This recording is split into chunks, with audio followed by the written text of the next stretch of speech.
absolute pleasure to be among such an enthusiastic crowd, wishing to learn, to grow together in various work dimensions this evening.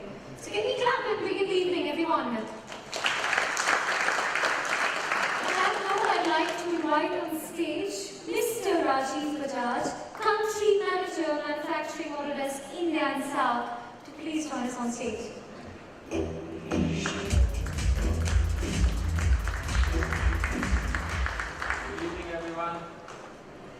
Good evening, everyone. Good evening. Fantastic. So, a very warm welcome to this first ever Autodesk Automotive Innovation Forum in partnership with NETV. It's a great pleasure to have all of you here today. A big thank you to all of you for joining us from all over the country. And in fact, today we have guests who are coming from UK, who are coming from Sweden, we have people coming from Bangalore, Chennai, Delhi, Pune, Mumbai. You name it, the entire automotive industry representation is here with us in this room. So a very warm welcome and a big thank you to all of you. So the idea of today's forum is to discuss, deliberate on the challenges and the opportunities that exist in the Indian automotive industry, some of the best lessons that we have learned from the global automotive industry and what the future holds for us in the coming days. Many of you would recognize these car models. Right? So this was the time, 1980s, straight line was the norm. Anything that you deviate was frowned upon. And closer to this time, if you look back, the kind of opportunities available to us as career options, you could be a doctor, you could be an engineer, or possibly you could be an accountant. And you ran a big risk if you shared that you want to open a tattoo shop somewhere. And the possibility of getting a tattoo imprint from your dad's shoe on your back were very, very high. So that was the time. But then things evolved, government changed its policies, FDI was allowed in automotive, a lot of global companies set up shops in India. Indian companies like Mahindra, Tata also took up the challenge, and we saw a definite change in the overall scenario. So we had the world's best cars available in India. We also had some of these cars being designed in India, but and exported all over the world. And we had some cars which were designed, developed completely for India and the emerging market. So that's the kind of changes that we saw. A quick snapshot of the Indian automotive industry for all of you. Possibly some of you are aware of this. We stand at about $73 billion US in turnover, and our share in national GDP at about 6%. And this is much lesser as compared to countries like China, where these ratios are almost double. In passenger cars, we are at number 6, just over to Brazil to get this position. Doing very well in two-wheelers with companies like Robot Box and Bajaj Auto. We are in the second place with commercial vehicles in the third place. And as things change, as we look at the future, things look very good for the overall economy. Something that is going to drive the consumer behavior very positively, and that in turn is going to fuel the automotive industry growth even further. So if you look at it, in the year 2025, our economy is slated to grow to almost $7 trillion, which is 3.5 times of what we are today. We are also looking at rapid urbanization. We would have all heard the announcement by Mr. Modi about 100 smart cities being planned, and we could see about 38% of our population moving to the cities. This internally would definitely drive a lot of vehicle growth, while the numbers are saying to reach up to 46 million from a current number of 18 million vehicles. And of course, compact car segment would be one of the major shareholders in this number. So looking at this Indian snapshot, let's also try and understand what are some of the trends that are driving the automotive industry in India as well as globally. The 4 key trends that I will talk about today are sustainability, globalization, demography, and consumer behavior. When I say sustainability, it's not just about having a car that runs on an alternate fuel or a non-hydrocarbon fuel. It's about the way the entire car is manufactured and the carbon footprint it generates. And sustainability is becoming a very important discussion today with most of the companies. And this would be a big competitive advantage or a disadvantage depending on which side of the equation you are. The second key trend that we are looking at is globalization. You could design the car anywhere, but you would need to build mass-produced cars near to the point where the demand is.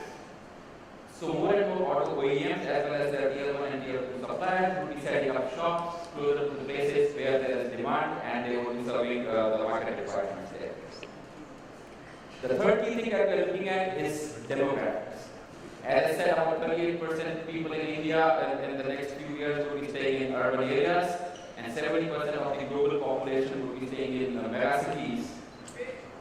This will drive a lot of vehicle demand. Better infrastructure, more number of people in places where there are better roads would definitely drive up the vehicle demand.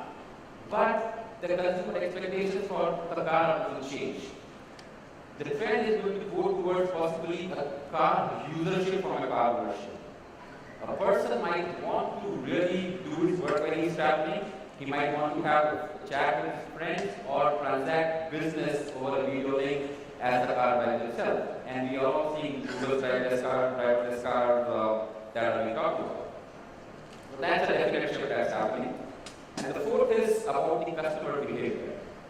Today's customers are digital native. The young generation of buyers who are buying their first car, they are fully aware of the trend that or the information that they want out of the car that they are buying.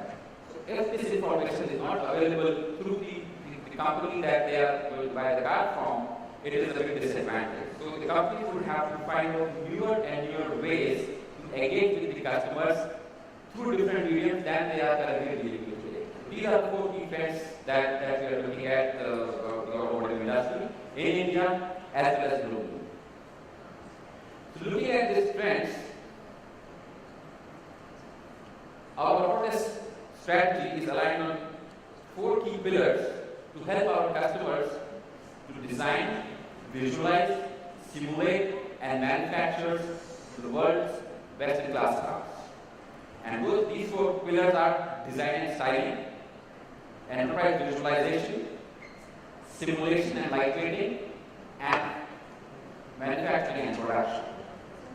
So let's have a quick look at these four pillars of technology. The first one, design and creativity. We give you options to quickly iterate the number of designs that you want to consider for a given alternative rather than getting stuck with the first or second variation of the design that you have looked at. So while you iterate, you can actually look at quick organic shapes to make quick changes. You could look at multiple variants that you want to generate out of the design. You could actually place them next to each other and take an informed decision on the best style that suits the customer requirements as well as your design philosophy for the company. The second thing is about improving efficiency and profitability through enterprise visualization. So I'll let you see this video and talk about it.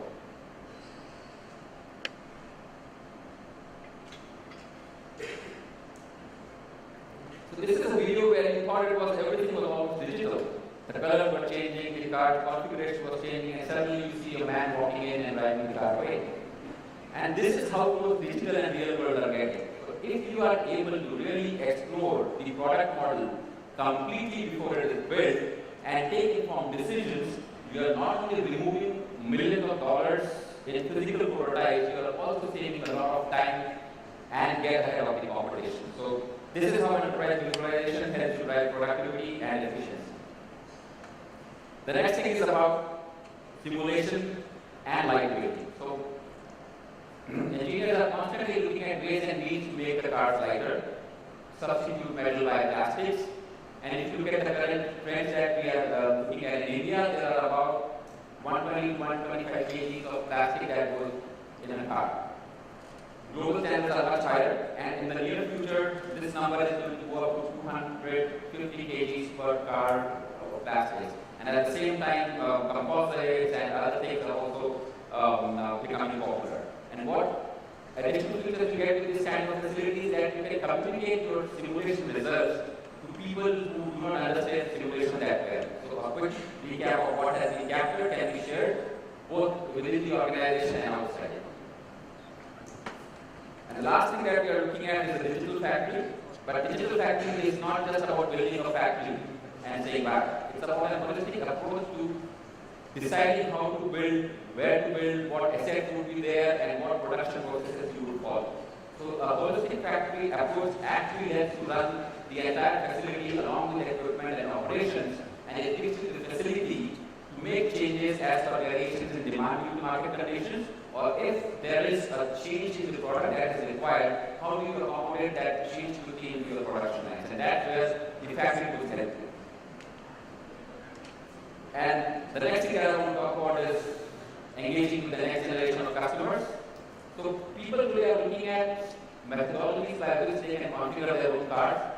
They are looking at various options that are available, various colors that are available, various environments in which the car would look and feel, and then take informed decisions. And these applications are finally converging to what we call the point of sale.